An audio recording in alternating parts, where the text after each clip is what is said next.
अस्सलाम वालेकुम computer scientist, क्या हाल चाल है सबके। उम्मीद करता हूँ सब खैरियत से होंगे। शुरू करता हूँ अल्लाह ताला के प्यारे नाम से और लाखों दुरूद व सलाम हुजूर सल्लल्लाहु अलैहि वसल्लम की ज़ात और उनकी आल पर।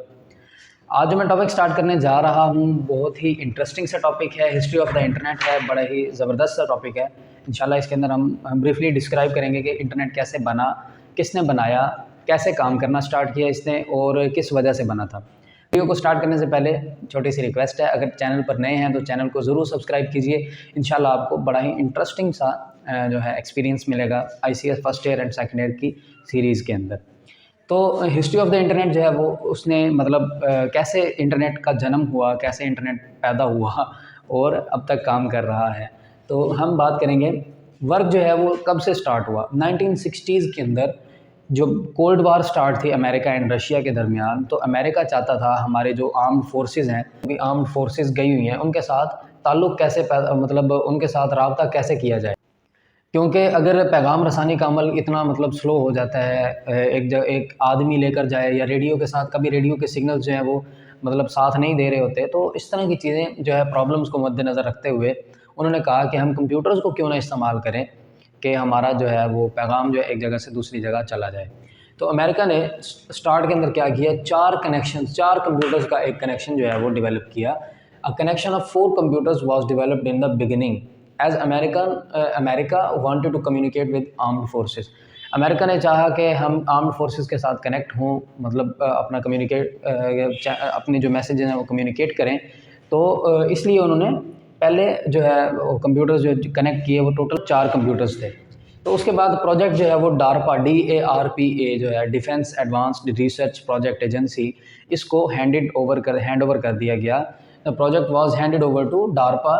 DARPA started connecting computers at different universities. जब कोल्ड वॉर ख़त्म हो गई तो उन्होंने क्या किया, इसको हैंड ओवर कर दिया एक रिसर्च एजेंसी को। तो उन्होंने क्या किया, उन्होंने डिफरेंट यूनिवर्सिटीज़ और डिफरेंट ऑर्गेनाइजेशंस के अंदर कंप्यूटर्स को कनेक्ट करना स्टार्ट करवाया। तो इस तरह जो है वो छोटे छोटे कनेक्शंस बनते गए डिफरेंट ऑर्गेनाइजेशंस में, डिफरेंट यूनिवर्सिटीज़ के अंदर।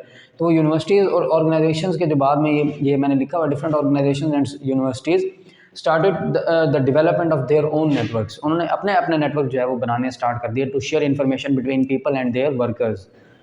तो उसके बाद आफ्टर अ फ्यू ईयर्स, कुछ सालों के बाद डारपा ने कहा, अब काफ़ी सारे जो जो उन्होंने कॉन्सेप्ट दिया था, डारपा ने कॉन्सेप्ट दिया था कि आप इस तरीके को इस्तेमाल करते हुए अपनी जो इन्फॉर्मेशन है वो कंप्यूटर्स के ज़रिए एक जगह से दूसरी जगह ट्रांसफ़र कर सकते हैं।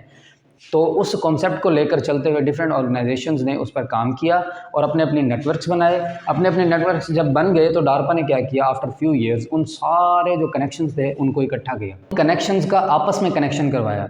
तो उस कनेक्शन को जब वो एक बड़ा लार्जेस्ट इंटरनेट बन गया, लार्जेस्ट नेटवर्क बन गया, जो सबसे बिगेस्ट नेटवर्क बन गया, उसको हम आज जो है आज की डेट में उसे इंटरनेट कहते हैं। पहले वो किसी और नाम से भी जाना जाता था। 1989 की बात करें तो 1989 में उसे NSF नेट के नाम से जाना जाता था, नेशनल साइंस फाउंडेशन नेटवर्क। ठीक है, NSF जो है, NSF stands for national science foundation और नेट से नेटवर्क। तो ये जो है डिफरेंट नामों से डिफरेंट जो है एराज के अंदर इसको जाना जाता रहा है।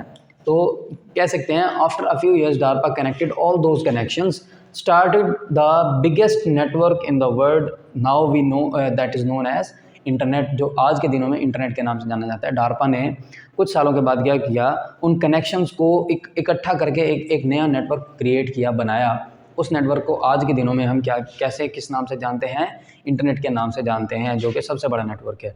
इन 1989 all previous networks were replaced by NSF net. NSF net ने आकर उसे रिप्लेस किया, जिसको हम नेशनल साइंस फाउंडेशन के नाम से जानते हैं। उसके बाद जो इंटरनेट की फैसिलिटी है, इसके बाद पहले वो सिर्फ अपने एक महदूद से जो सर्कल है उसके साथ ही मतलब जो वर्कर काम कर रहे होते थे या जो पीपल रिलेटेड होते थे ऑर्गेनाइजेशन के साथ या यूनिवर्सिटीज़ के साथ या रिसर्च के साथ, वो यूनिवर्सिटीज़ के अंदर क्योंकि रिसर्च का जो प्रोसेस है वो हुआ करता था, तो जो रिसर्चर्स थे वो वही आपस में एक दूसरे के साथ, जो फिलोसोफर्स थे वही आपस में एक दूसरे के साथ इंटरनेट शेयर करते हुए डाटा को शेयर करते थे, इन्फॉर्मेशन को शेयर करते थे। अब जो है after 1989 when it was replaced by NSF net, the internet facility was now available to the common people. अब ये आम लोगों के पास भी इसकी फैसिलिटी, इंटरनेट की फैसिलिटी जो है वो आ गई। तो हम यहाँ से जो इंपॉर्टेंट क्वेश्चन इनके इसके अंदर से हम एमसीक्यूज़ बना सकते हैं जो, और दूसरा जो है एमसीक्यूज़ किस टाइप के बन सकते हैं। DARPA stands for defence advance research project agency. उसके बाद NSF net stands for national science foundation network. और जो कब ये एनएसएफ नेट रिप्लेस किस टाइम में हुआ, वो 1989 में हुआ। और जो है काम स्टार्ट कब हुआ, 1960s में हुआ। पहले पहले कौन कौन से कंप्यूटर्स जो है, कितने कंप्यूटर्स को जोड़ा गया, वो 4 कंप्यूटर्स थे। उसके बाद जो है हैंड ओवर किसके किया गया ये प्रोजेक्ट आफ्टर कोल्ड वार, तो डारपा थी, defence advance research project agency. इस तरह के जो है इसके अंदर से एमसीक्यूज़ बनाए जा सकते हैं। तो इसके बाद क्या कह सकते हैं कि हमारे जो दूसरा क्वेश्चन है वो ये बन सकता है कि हमारी जो इंटरनेट है उसकी एक ब्रीफ हिस्ट्री जो है वो प्रोवाइड की जाए या डिस्क्राइब की जाए। तो व्यूअर्स, आज का लेक्चर यहीं पर एंड होता है। उम्मीद करता हूँ आपको लेक्चर्स इन्फॉर्मेटिव और अच्छे लग रहे होंगे। तो अगर आपको अच्छे लग रहे हैं, इन्फॉर्मेटिव लग रहे हैं, तो अपने प्यारों के साथ शेयर कीजिए, वीडियोज़ को लाइक कीजिए। मिलते हैं इंशाल्लाह नेक्स्ट वीडियो में विद अ न्यू टॉपिक। तब तक के लिए अपना और अपने प्यारों का बहुत सारा ख्याल रखिए। अल्लाह हाफिज़।